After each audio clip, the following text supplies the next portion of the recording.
La NBA es la cuna de las leyendas, el Olimpo del básquet donde habitan los dioses del deporte. Es ahí donde nacieron íconos como Jordan, Kobe, LeBron y donde cada año un equipo levanta el trofeo Larry O'Brien para proclamarse campeón del mundo. Pero acá es donde las cosas se ponen interesantes. ¿Es realmente justo ese título? ¿Pueden los campeones de una liga nacional, por muy espectacular que sea, considerarse dueños absolutos del básquet global sin haber enfrentado a los mejores equipos de otros continentes? La narrativa de la invencibilidad NBA se tambalea cuando miramos hacia Europa, un continente que ha construido su propia dinastía de talento, estrategia y, sí, victorias sobre los todopoderosos de la NBA. No estamos hablando de amistosos de verano sin relevancia, sino de partidos donde los equipos europeos han dejado claro que no están para ser simples espectadores del show estadounidense. Hoy vamos a adentrarnos en las historias que sacudieron esta narrativa, desde el primer golpe histórico en los 70 hasta enfrentamientos recientes que dejaron en evidencia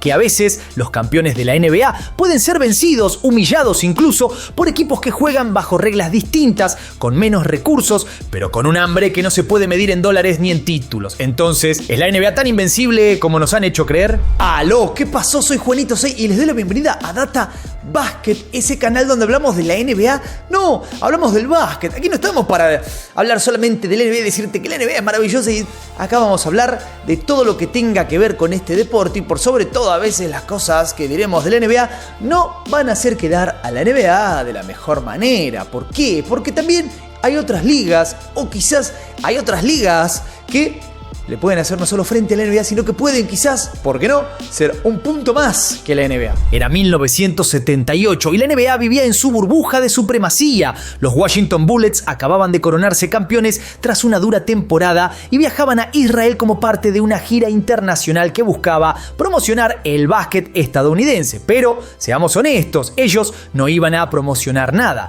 Iban a pavonearse como campeones autoproclamados del mundo. Lo que no sabían era que en Tel Aviv los esperaba un equipo dispuesto a hacerlos bajar de ese pedestal.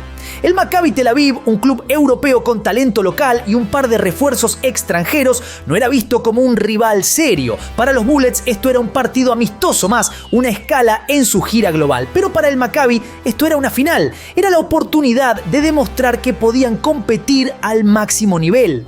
El partido arrancó como todos esperaban. Los Bullets se mostraban relajados, confiados, jugando a medio gas, pero el Maccabi, liderado por su estrella Miki Berkovic, se plantó con una intensidad que los estadounidenses claramente no esperaban. Cada pase, cada triple y cada defensa del equipo israelí era un grito de rebeldía contra la narrativa de que solo en la NBA se juega al básquet de verdad. El marcador se mantuvo cerrado durante todo el encuentro, pero en los últimos segundos el Maccabi tuvo la pelota decisiva. Con sangre fría, Berkovic anotó el tiro que selló el partido 88-87.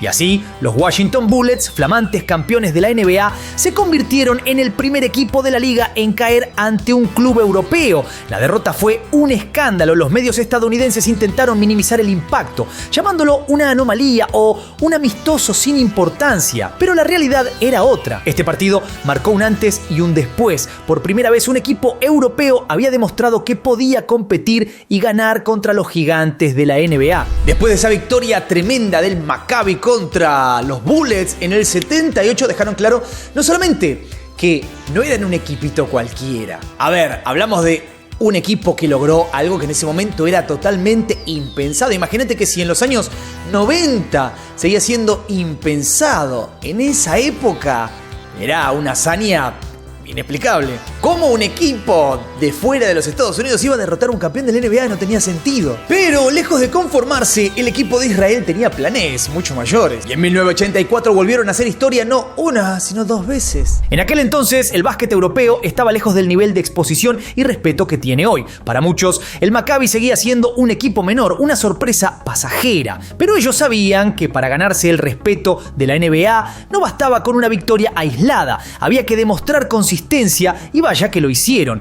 Ese año el Maccabi se enfrentó a dos equipos NBA durante su gira por Estados Unidos, los Phoenix Suns y los New Jersey Nets. Ambos partidos fueron un desafío inmenso, no solo por la calidad de los rivales, sino porque jugar en territorio estadounidense significaba enfrentar a la NBA en su propio patio, con sus reglas, su arbitraje y su público. Pero como en el 78, el Maccabi no tenía miedo. Primero fueron los Phoenix Suns. Con un juego basado en la velocidad y la intensidad, el Maccabi logró incomodar a los Suns desde el primer cuarto. Cada ataque era ejecutado con precisión quirúrgica, mientras su defensa asfixiaba las ofensivas de Phoenix. Cuando sonó la bocina final, el marcador decía todo. El Maccabi había ganado. Una vez más, un equipo europeo había demostrado que podía competir y vencer en la cancha más difícil de todas. Pero no se detuvieron ahí. Poco después se enfrentaron a los New Jersey Nets, otro equipo de la NBA que subestimó al conjunto israelí. Esta vez el Maccabi ofreció una cátedra de básquet colectivo, aprovechando cada error de los Nets y mostrando una cohesión envidiable. El resultado fue otra victoria contundente que dejó a los fanáticos y analistas estadounidenses rascándose la cabeza. 3 victorias consecutivas contra equipos de la NBA en 2 giras diferentes. ¿Quién podía seguir diciendo que Europa no era capaz de plantar cara? El impacto de estas victorias fue monumental. El Maccabi Tel Aviv no solo se consolidó como una potencia europea, sino que se convirtió en el símbolo de la resistencia del básquet internacional frente al dominio estadounidense. Su éxito inspiró a otros equipos europeos a elevar su nivel y soñar con enfrentar a la NBA cara a cara. Esas victorias también abrieron un debate muy interesante. ¿Es justo que la NBA se autoproclame como la mejor liga del mundo? O peor, que a los campeones de la NBA se les diga campeones del mundo.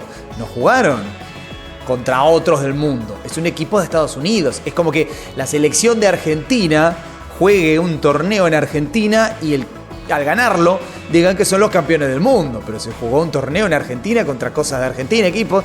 Bueno, es un debate muy interesante. Lo que estaba claro es que el básquet global estaba cambiando. Y el Maccabi Tel Aviv fue uno de los primeros equipos en empezar a escribir esa historia. 2014 fue un año glorioso para los San Antonio Spurs. Habían acabado de humillar a los Miami Heat en las finales de la NBA, mostrando un juego colectivo tan perfecto que parecía coreografiado. Duncan, Parker, Ginobili, Kawhi eran un equipo soñado, una máquina bien aceitada que había alcanzado su punto máximo de excelencia. Pero en octubre de ese mismo año se enfrentaron a un equipo que no estaba ni cerca de su nivel en teoría, el Alba Berlín. Lo que sucedió ese día fue una de las mayores sorpresas en la historia reciente del básquet. El Alba Berlín ni siquiera era un equipo destacado en la Euroleague. De hecho, en esa temporada ni siquiera se habían clasificado para competir en el máximo torneo europeo. Eran un equipo local alemán, bien organizado, pero sin grandes estrellas ni pretensiones de competir contra los mejores. Y sin embargo,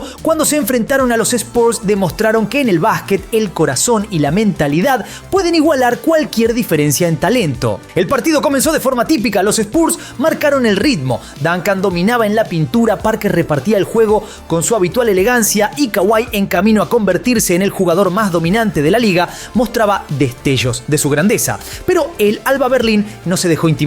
Respondieron con un juego físico e inteligente, aprovechando cada error de los Spurs y manteniéndose siempre en el partido. El cuarto final fue una locura. Con el marcador apretado, el Alba Berlín logró empatar en los últimos segundos y en la última posesión anotaron el tiro ganador para llevarse el partido por 94-93. La escena era de pura incredulidad. Los campeones reinantes de la NBA derrotados por un equipo alemán sin estrellas jugando en su propia casa. No hubo excusas. Duncan, Parker, Kawhi y Ginobili jugaron más de 30 minutos cada uno. No había load management ni rotaciones experimentales. Simplemente Berlín jugó mejor esa noche. Los Lakers del año 2010 eran los reyes indiscutidos de la NBA. Y sobre todo, posterior a la era Jordan, obviamente tenían a Kobe, que era el Jordan del momento. Venían de ganar 2 campeonatos consecutivos, así que era un equipo que estaba muy bien. El equipo era una mezcla perfecta de talento, mentalidad ganadora, experiencia. ¿Quién podría derrotarlos? Bueno, resulta que un equipito de Europa, el Fútbol Club Barcelona. El partido se jugó en el Palau Sant Jordi, una de las canchas más emblemáticas de Europa, y fue anunciado como un duelo de titanes. Por un lado estaban los Lakers, bicampeones de la NBA. Por el otro, el Barcelona, que acababa acababa de ganar la Euroleague con un equipo lleno de talento local y promesas internacionales. No era solo un partido amistoso, era un enfrentamiento que muchos consideraban una prueba de fuego para el básquet europeo. Al principio todo fue según lo previsto. Los Lakers dominaron la primera mitad, liderados por Kobe y Pau Gasol, quienes parecían estar en completo control del juego. Pero después del descanso, el Barcelona salió con todo. Juan Carlos Navarro, apodado La Bomba, encendió los motores y empezó a anotar triples desde todos los ángulos. Ricky Rubio, con solo 19 años, manejaba el juego como un veterano. Poco a poco, la ventaja de los Lakers se desvaneció. En los últimos minutos, el marcador estaba ajustado. Barcelona lideraba por 4 y el balón estaba en manos de Kobe Bryant, el jugador más clutch de su generación. Todos esperaban que Black Mamba hiciera su magia y sellara la victoria para los Lakers, pero esta vez Kobe falló y el Barcelona se llevó el partido 92-88. Fue un momento que dejó boquiabiertos a todos, los campeones de la NBA derrotados por un equipo europeo en un enfrentamiento directo. Esta victoria no solo fue un hito para el Barcelona, sino para toda la Euroleague. Demostró que los mejores equipos europeos podían competir cara a cara contra los campeones de la NBA y dejó claro que el básquet global estaba evolucionando rápidamente. Para los Lakers fue un brutal recordatorio de que la etiqueta de campeones del mundo no viene garantizada, hay que ganársela en la cancha. Cuando hablamos de enfrentamientos entre equipos de la NBA y Euroleague, las estadísticas pueden parecer contundentes, pero como siempre hay más de lo que parece a simple vista. En los números totales, los equipos de la NBA tienen un récord ampliamente favorable, ganando aproximadamente el 82% de los enfrentamientos históricos contra equipos europeos. Pero ¿es esto realmente una muestra justa de la diferencia entre ambos niveles? Spoiler alert, no tanto. La mayoría de estos partidos se han jugado bajo reglas de la NBA, en estadios de la NBA y con árbitros de la NBA. O sea, básicamente con todos los factores inclinados a favor de los equipos estadounidenses. En la NBA, la línea de 3 puntos está más lejos, las faltas se sancionan de manera diferente y el juego se centra más en el físico y la velocidad. Para un equipo europeo, acostumbrado a las reglas FIBA, jugar bajo esas condiciones es como intentar ganar una carrera con zapatillas 2 tallas más chicas. Pero cuando los partidos se trasladan a Europa, las cosas cambian. Bajo reglas FIBA y en estadios locales, los equipos de la NBA ganan un porcentaje mucho menor de sus partidos, cayendo alrededor del 64%. Aunque esto sigue siendo un número respetable, muestra que la brecha no es tan amplia como algunos creen, y acá viene el detalle más jugoso. Incluso en esos casos los árbitros suelen ser una mezcla de NBA y FIBA, lo que sigue favoreciendo, al menos un poco, a los equipos de la NBA. Entonces, la pregunta del millón: ¿qué pasaría si los partidos se jugaran en condiciones completamente neutrales? Las estadísticas históricas dejan claro que cuando las reglas y el entorno favorecen a los europeos, estos equipos pueden competir de igual a igual, y eso es un golpe directo a la narrativa de dominación absoluta de la NBA. Ahora vayamos directo al hueso. Como bien dije al principio de este video, cada vez que un equipo de la NBA gana el campeonato en la NBA, no en otro lado, aclaremos, en la NBA en los Estados Unidos, bueno, Estados Unidos sí, alguno de Canadá que juega en esa liga, se autoproclaman campeones del mundo. No dicen campeones de Estados Unidos, campeones de América, campeones de esta liga, no, dicen World Champion. La pregunta que yo me hago y que mucha gente se hace es, si ven ahí como una mística de no, bueno, pero es la mejor liga del mundo, supongamos, ¿te podés autoproclamar campeón del mundo si no jugaste contra el resto del mundo? Es como ganar un torneo del barrio y decir que sos el campeón del mundo, el mejor jugador de todo el planeta. Es más bien un concepto que nace desde el ego y el marketing en realidad. El problema acá es que la NBA se promociona como la liga más competitiva del mundo, y en gran parte eso es cierto. Tiene a los mejores jugadores, las mejores instalaciones y los contratos más absurdos que puedas imaginar. Pero esa superioridad nunca ha sido puesta a prueba en un torneo global que enfrente a los campeones de diferentes ligas, como sí pasa en otros deportes. Tomemos como ejemplo el fútbol. En el Mundial de Clubes, los campeones de las ligas más importantes se enfrentan para determinar quién es realmente el mejor del mundo. En ese contexto, nadie se se autoproclama campeón mundial sin antes demostrarlo en la cancha. Entonces, ¿por qué el básquet debería ser diferente? ¿Por qué los Denver Nuggets, que ganaron el campeonato de la NBA, deberían considerarse campeones del mundo sin enfrentar a equipos como el Real Madrid o el Barcelona? Este debate no es solo una cuestión semántica, se trata de respeto por el básquet global. Equipos europeos como el Barcelona o el CSKA Moscú han demostrado que tienen el talento y la capacidad para competir contra los mejores de la NBA. Pero sin un torneo que legitime esa competencia, el título de campeón mundial seguirá siendo, en el mejor de los casos, un gesto de arrogancia. ¿La solución?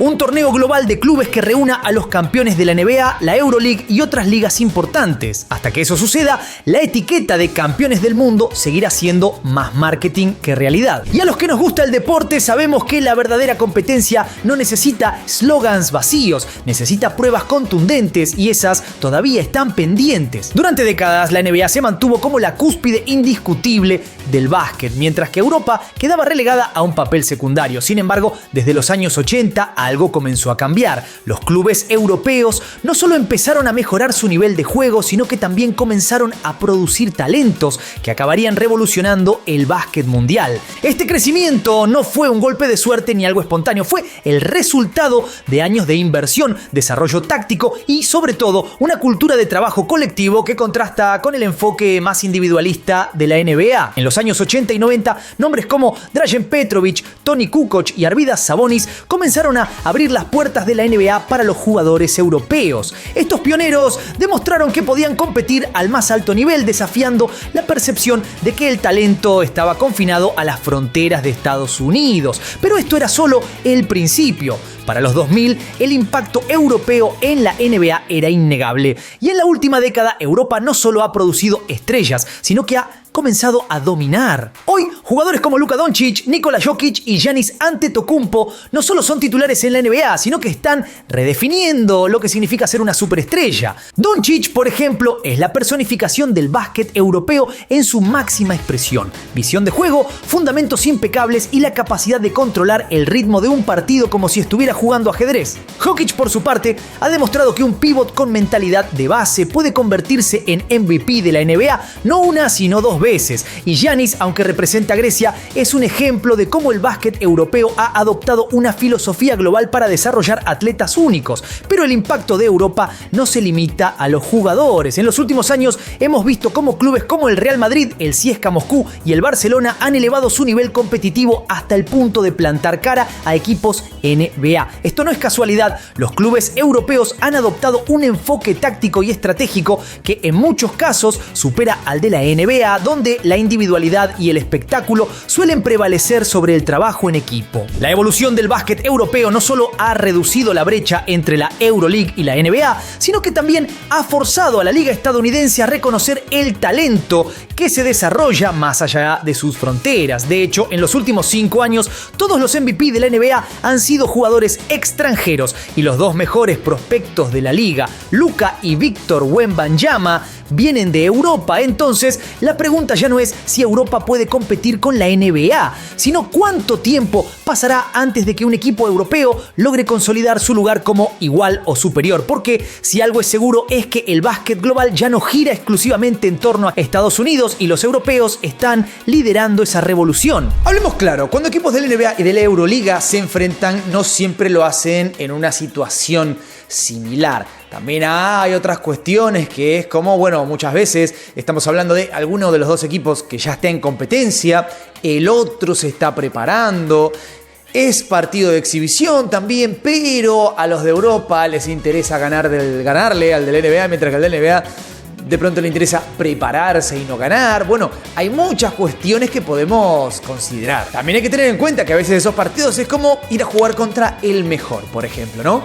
Pero vos vas a su barrio, a su cancha, tenés vos las zapatillas mojadas, todo en contra. Bueno, a veces es así de desparejo. La mayoría de estos partidos ocurren durante las giras de pretemporada de la NBA. Y seamos sinceros, los Yankees no llegan a estos juegos con el chip competitivo al 100%. Están más preocupados por probar alineaciones, hacer marketing internacional y, obvio, no lesionarse antes de que empiece la verdadera acción. Para ellos, estos partidos son amistosos. Pero para los europeos son finales. Es la oportunidad de demostrar que pueden competir con los mejores y se lo toman con una seriedad que te hace preguntar quién realmente tiene algo que perder. Y no olvidemos el tema de las reglas. Las diferencias entre la NBA y FIBA son como comparar un asado con un barbecue. Parecen lo mismo, pero el sabor cambia un montón. Desde la distancia de la línea de 3 hasta la manera en que se cobran las faltas, las reglas favorecen al equipo que juega en su zona de confort. Spoiler, en la mayoría de los casos,